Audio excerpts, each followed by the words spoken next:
오늘은 어린이 주일, 특별히 5월 첫 주일인데요. 오늘은 아버지의 기도라는 제목으로 함께 말씀을 나누겠습니다. 우리가 오늘 읽은 사사기 13장에는 사람 이름이 딱 한 명 나옵니다. 물론 이제 뒤에 삼손의 탄생과 함께 나오지만 출연진이 딱 2명뿐이에요. 사람을 기준으로 보면. 부부가 나오는데요. 마노아라고 하는 사람 부부입니다. 마노아와 그의 아내, 이 두 사람이 나와요. 당시의 시대 배경은 이렇습니다. 이스라엘이 악을 행해서 하나님 앞에 범죄해서 하나님이 블레셋을 통해 심판하시는데 40년 동안이나 블레셋에게 침략을 당하고 있었습니다. 어려웠던 거죠. 국방은 약하고 민족은 악하고 그래서 살기 힘든 때였어요. 그 중에서도 이 마노아는 어디 살았냐면 소라라고 하는 작은 도시에 살았는데 그 중에서도 단이라고 하는 지파의 사람으로 표현됩니다. 근데 이때 당시는요, 이제 뭐 자랑할 수 있는 게 뭐 명예나 돈이나 뭐 비슷한 건 있지만 당시의 자랑은 딱 2가지밖에 없어요. 하나는 집안 자랑, 집안이 좋다 뭐 이런 거죠. 두 번째는 자녀들을 통한 자랑, 이게 이제 복 받은 거죠. 하나님으로부터 받은 복 자랑인데 이 2가지에서 마노아는 다 취약한 사람이었습니다. 왜냐하면 단지파는 12개 지파 중에 제일 숫자가 작은 약한 지파였고요. 결정적으로 이 마노아 부부에게는 자식이 없었습니다. 그러니까 당시의 시각으로 볼 때는 마노아는 좀 뭐랄까 부족한 사람, 어떤 면에선 실패한 사람, 뭐 이렇게 볼 수 있는 평가의 지점이 있었다는 거예요. 근데 그러던 중에 마노아의 아내가 하나님의 사자를 만납니다. 근데 그 사자가 갑자기 나타나가지고 네가 아들을 낳을 것이다. 근데 그 아들을 나실인으로 키워야 된다. 이렇게 말해요. 자, 이제 아들을 낳을 것이다. 이런 말은 우리가 소위 말하는 수태고지입니다.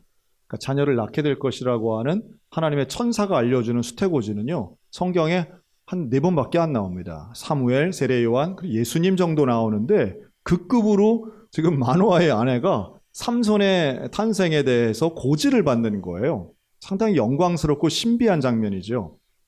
그런데 워낙 신비하고 낯설다 보니까 이 마노아의 아내가 이거 두려워합니다. 아이를 낳는 거는 기쁜 일이지만 이런 방식으로 아이를 낳게 되는 거는 상상도 못했던 일이에요. 상당히 두려워합니다. 그리고 또 하나, 그 천사가 말한 나실인이라고 하는 것은 구별되어서 앞으로 하나님의 일을 하도록 만든 어릴 때부터 구별된 뜻이거든요. 나실인들은 어려서 하여튼 머리도 안 깎고 정결한 것만 만져야 되고 시체를 가까이 하지 않고 뭐 포도주나 독주를 마시지 않는 구별된 생활을 하는 겁니다. 이제 특별한 존재로 키워지는 거죠. 너무 두려운 거예요. 이런 수태고지를 받은 마노아의 아내가 두려우니까 남편에게 가서 이야기합니다. 여보, 내가 오늘 하나님의 사람을 만난 것 같아요. 이런 말을 들었어요. 그 이제 처음으로 마노아가 등장하는데요. 이 마노아가 자신의 아내의 이야기를 듣고 어떤 반응을 보이느냐 하면 기도합니다. 기도해요. 아내의 말을 무시하거나 평가절하하거나 부정하지 않고 그 말을 듣고 마노아가 기도하는데 8절 이하에 마노아가 총 3번을 기도합니다. 이게 오늘 13장의 아주 중요한 주제예요.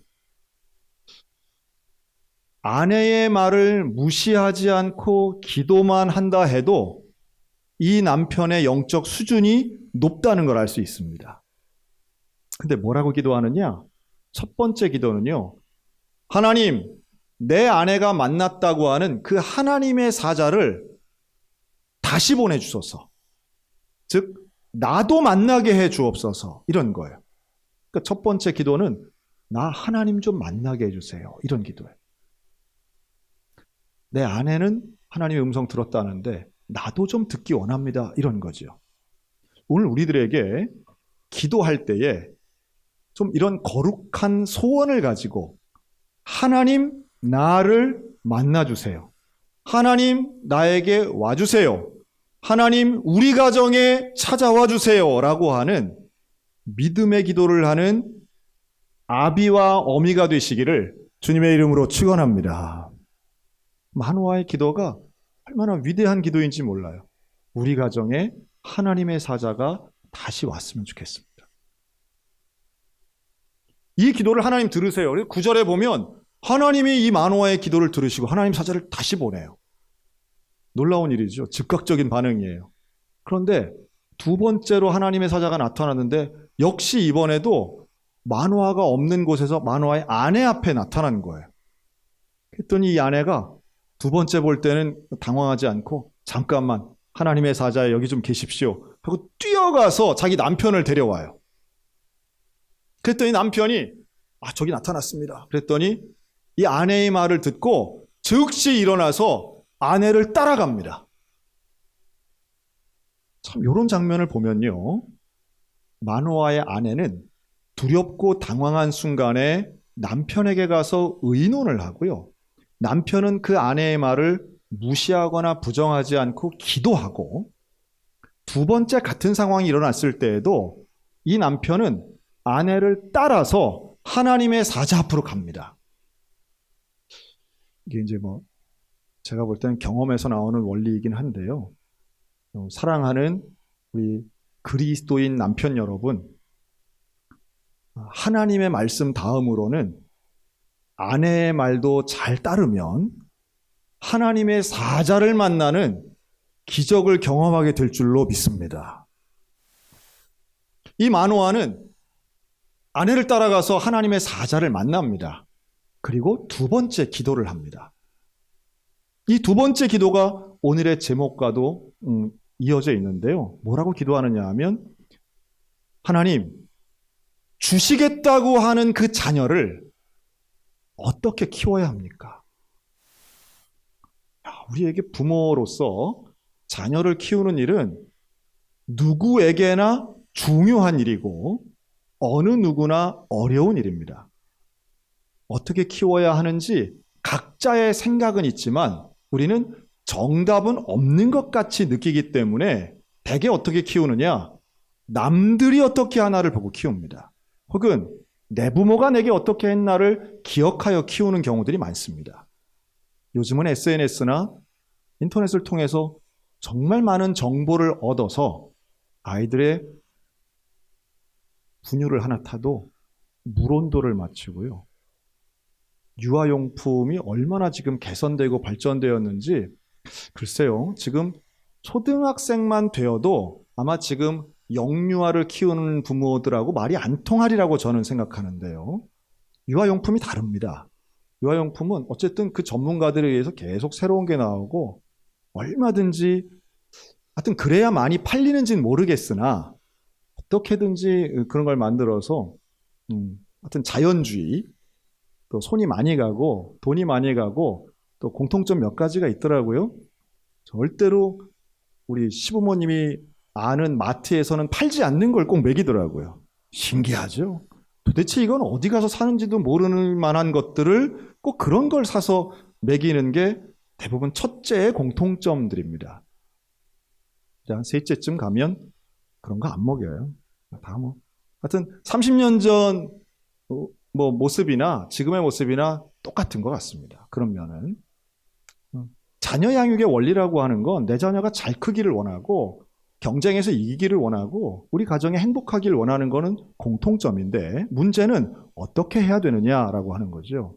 오늘 마노아는 그런 면에서 하나님 앞에 이 기도하는 이 기도 제목만 보아도 마노아의 태도를 알 수 있습니다. 즉, 내 생각은 무지합니다. 나에게는 능력이 없습니다. 하나님의 뜻대로 키우길 원합니다. 그리고 여기는 아주 근본적인 생각이죠.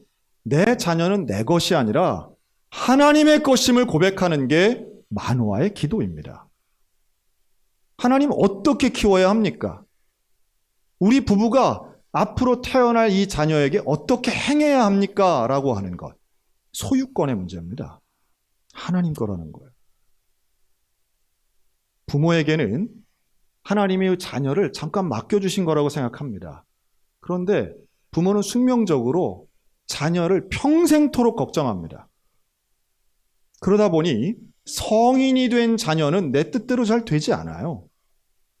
아니, 어떤 면에서는 내 자녀이지만 한 15살, 10살만 넘어도 무슨 생각하는지 부모가 잘 모릅니다. 내가 엄마인데 왜 몰라요? 이러지만 몰라요. 어떻게 알겠어요? 한 5살 이하쯤 되면 무슨 생각하는지 알고 뭘 원하는지 더 잘 알겠지요. 클수록 알 수 없습니다. 또 있습니다. 뭐가 좋은지 부모는 알 수 없어요.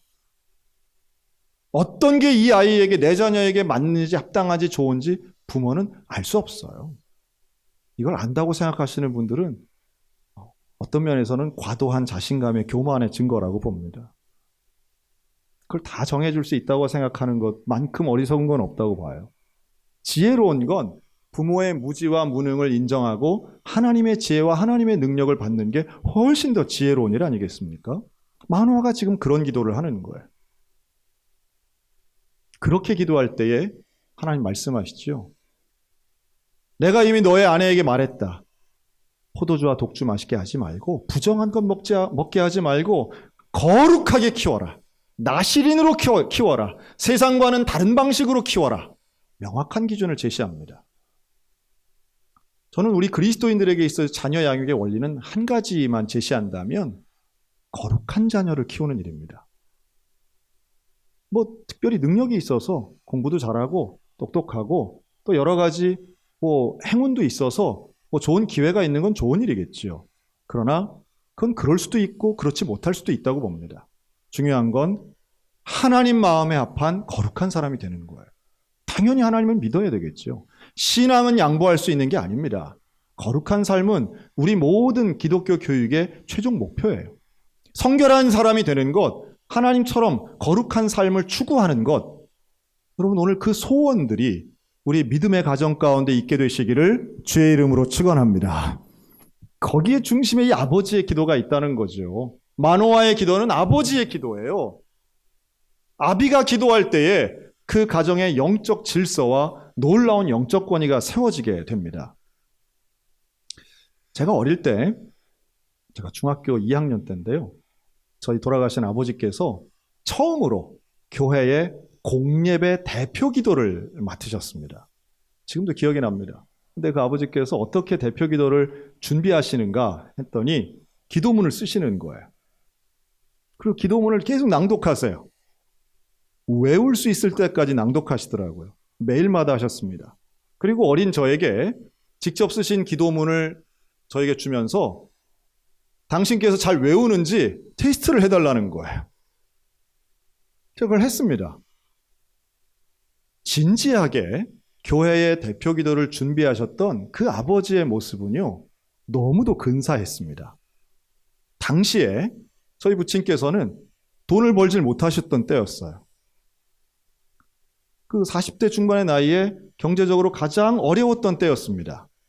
힘들고 어렵고 가장으로서 역할을 잘 해내지 못했던, 지금 생각하면 상당히 큰 스트레스가 있었던 때였겠다 생각하는데, 그러나 그때 보여주신 아버지의 모습은 저에게는 하나님의 일을 저렇게 진지하게, 교회의 일을 저렇게 최선을 다해, 하나님께 기도를 저렇게 정성 다해 하는 거구나 라고 하는 좋은 신앙의 유산을 직접 보여주셨다고 저는 봅니다.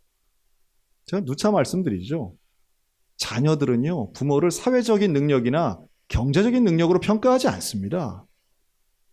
경제적인 능력이 많으면 나쁜 건 아니겠지만, 그러나 중요한 건 얼마나 거룩한 영적인 능력을 가지고 그러한 태도를 가지고 부모는 자녀를 다 사랑하는데 그 사랑의 태도와 표현을 어떤 방식으로 하느냐, 하나님의 마음을 가지고 할 때에 자녀의 마음 움직이고 감동되고 존경하는 신앙의 유산을 물려주는 부모가 될 수 있다고 믿습니다. 여러분, 명절 때 할아버지들이 손자들에게 해줄 수 있는 가장 귀한 것, 안수기도라고 누차 말씀드리잖아요. 왜 그럴까요? 밥 먹으면서 하는 대화 속에는 잔소리도 있고 듣기 싫은 이야기도 있을 수 있는데요. 제가 누차 조사해 보니까 안수기도 할 때는 기분 나쁜 얘기를 잘 안 하시더라고요. 안수기도 할 때는 하나님의 성령께서 역사하셔서 그런지는 모르겠는데 하나님의 지혜로운 단어들이 막 떠오르더라고요. 축복의 단어가 나옵니다. 사랑의 단어가 나와요. 정말 그 어린 자녀들이 위로받고 격려받는 언어들이 막 쏟아져 나오는 순간이 사실은 머리에 손을 얹고 하는 안수기도의 순간이에요. 우리 믿음의 아버지, 믿음의 할아버지들, 그 영적 권위를 가지고 가장 믿음의 유산을 축복 가운데 줄 수 있는 기도를 붙잡으시기를 주의 이름으로 권면합니다. 기도하는 모습을 보여주시기 바랍니다. 그러면 할아버지 사후에 뭐가 떠오를까요? 용돈의 액수가 아니라 안수기도 받을 때의 감동이 떠오르는 거예요. 하나하나 문장은 잘 생각이 안 나더라도 그때의 감촉과 그때의 영감이 떠오를 때 믿음의 유산은 흘러가는 거예요. 마노아가 기도합니다. 하나님 만나주세요. 두 번째, 하나님 가르쳐주세요. 그리고 세 번째 마노아의 기도는 따라할까요? 당신의 이름이 무엇입니까? 당신의 이름이 무엇입니까? 맥락과 좀 달라 보이는데 이름에 대해서 질문합니다. 그러자 하나님의 사자가 내 이름을 네가 왜 묻느냐? 하지만 내 이름은 기묘자다. 기묘자. 기묘자라고 하는 말은요, 기이하고 신묘하다 이런 뜻이에요. 그런데 영어로는 원더풀입니다. 원더풀. 그런데 이 기묘자는 예수님의 이름이에요. 이사야서 6장 9절 그의 이름은 기묘자라 모사라 전능하신 하나님이라 영존하시는 아버지라 평강의 왕이라. 이 놀라우신 하나님, 기적을 일으키시는 그 놀라운 하나님이 바로 기묘자예요. 그런데 마노아가 만났던 하나님이 기묘자라고 하는 이름을 알려주십니다. 조금 확대해서 우리가 해석한다면 이 순간 살아계신 예수님을 만난 거예요.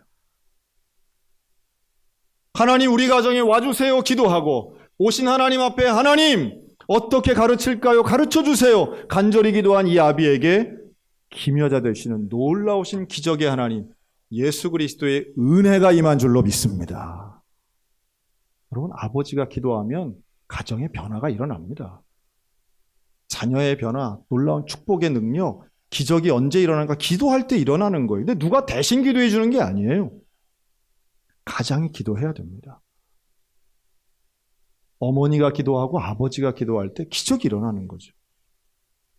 저는 우리 믿음의 가정들 가운데 이러한 기도의 역사가 이어지고 이렇게 간절히 기도할 때 놀라운 원더풀하신 이런 기묘자의 하나님의 역사가 우리 가정 가운데 일어나기를 주님의 이름으로 축원합니다. 근데 기묘자라고 하는 이름을 듣고 이제 제사를 지내요. 근데 제사를 지냈더니 그냥 제단에 불이 일어나고 가정 예배를 드린 거죠. 오늘날로 치면. 그 가정 제사를 지냅니다. 그랬더니 그냥 호련히 그 하나님의 사자가 또 사라져요. 이름을 듣고 예배를 드리고 제사를 드렸더니 깨달아집니다. 마노아의 마음에 내가 하나님을 만났네. 내가 하나님을 만났구나. 그랬더니 갑자기 두려움이 와요. 그래서 얼굴을 땅에다 쳐박고 아이고 이제 우리 죽었다. 하나님을 대면하여 만났으니 우리 죽었다. 두려움에 갑자기 휩싸여요. 여러분 그때 마노아의 아내가 23절에 남편을 향해서 이렇게 말해요. 걱정하지 마세요. 하나님 우리를 죽이시려고 했으면 이렇게 나타나시지도 않습니다. 하나님 우리를 죽이려고 했으면 이렇게 말씀하지도 않으세요. 우리의 가르침을 주시고 제사를 드리게 하셨고 우리가 만나셨는데 죽일 리가 없습니다. 이 마노아 아내의 말이 얼마나 옳고 지혜로운 말인지 몰라요. 그 말 듣고 이 마노아가 안심을 합니다. 저는 이 부부의 관계를 잘 보면요. 기도하는 남편, 지혜로운 아내, 그리고 협력하는 부부를 발견합니다. 어렵고 힘들 때 내 배우자가 나에게는 가장 큰 의지할 대상이고 나에겐 격려를 주는 대상이고 이렇게 협력하는 가정이 그게 행복한 가정이라는 말씀이죠. 행복이 외부로부터 오는 게 아니라 가족 구성원을 통해서 분명히 가질 수 있습니다. 그리고 그 핵심에는 관계의 핵심에는 부부가 있는 거예요. 그런 면에서 마노아의 부부는 기도하며 존중하며 서로 협력하는 이상적인 부부였고 이들을 통해 하나님이 주신 복의 증거가 아들 삼손이었습니다. 하나님 복을 주세요. 24절 삼손이 탄생합니다. 그리고 삼손이 자라매 여호와께서 그에게 복을 주셨다고 24절 말씀하고요. 마지막 13장 25절에서는 소라와 에사울 사이에서 여호와의 영이 그를 삼손을 움직이기 시작하셨더라. 물론 나중에 성장한 어른이 된 삼손은 미혹에도 빠지고 죄도 짓습니다. 그러나 소년 삼손은 하나님의 뜻 가운데 나실인으로 잘 크게 되었고 그 부모의 역할과 사명을 잘 감당했다는 거죠. 마노아 부부를 통해 우리는 오늘 우리의 가정을 돌봅니다. 우리의 가정을 돌아봅니다. 우리의 가정이 다른 것과 비교하는 게 아니라 하나님의 원리를 가지고 우리의 가정을 적용해 본다면 기도하는 아버지, 현명한 어머니, 협력하는 부부 가운데 하나님은 오늘도 말씀하시고 그들이 드리는 가정 예배를 기뻐하시며 그 가운데 기묘자 되시는 하나님의 능력과 축복이 임할 줄로 믿습니다. 이번 5월달 가정을 위해서 우리가 함께 기도하고 말씀을 나눌 텐데 가정 예배가 되살아나시기를 축원합니다. 그리고 자녀를 향하여 사랑하는 하나님 중심의 양육이 회복되시기를 바랍니다. 무엇보다 이 일을 혼자 하는 것이 아닌 부부가 함께 하시기 바랍니다. 할아버지 할머니들께도 똑같은 권면을 드립니다. 우리의 자녀들, 우리의 손자 손녀들이 하나님의 자녀가 될 수 있도록 진짜 복을 받을 수 있도록 기도로 후원해 주시고 함께 안수하며 축복의 말로 신앙의 유산을 물려주시기 바랍니다. 오늘 조금 있으면 이 자리에서 유아 세례 할 거예요. 제가 어제 하루만 생각하면 어제 하루 같이만 내가 살면 너무 행복하겠다. 어제 저는 오후 1시에는 결혼식 주례를 했고요. 오후 2시에는 오늘 유아 세례 받는 그 6가정 부모님들 모시고 교육을 했고요. 오후 5시에는 6월 달에 결혼할 커플 가정 세미나를 또 했습니다. 바쁜 거 자랑하려는 게 아니고 그렇게 결혼하는 사람이 적다고 하는데 우리 교회 후손들이 얼마나 열심히 결혼을 하고 있으며 더 중요한 건 결혼을 하기 위해서 목사님을 찾아온다는 게 너무 감사하더라고요. 신랑 직장은 인천이고 신부 직장은 서울이어서 있는데 주말마다 지금 이 길 밀리는 거리두기 해제돼서 지금 서울 춘천간이 얼마나 밀려요? 그런데 찾아와서 지금 교육을 받고 있습니다. 저는 그런 아이들 보면 참 신통해요. 얼마나 바쁘고 직장 생활이 힘들고 바쁠 텐데도 진짜 가정의 중요성을 무엇을 통해서 배워서 얘들은 이렇게 열심히 공부를 하고 있을까? 이런 거 생각하면 참 감동이 됩니다. 이번에 주례를 한 커플도요. 하여튼 신랑은 군인이고 신부는 경찰이어가지고 올 수가 없잖아요. 없었어요. 공부하는 기간 동안. 온라인으로 비대면으로 교육했습니다.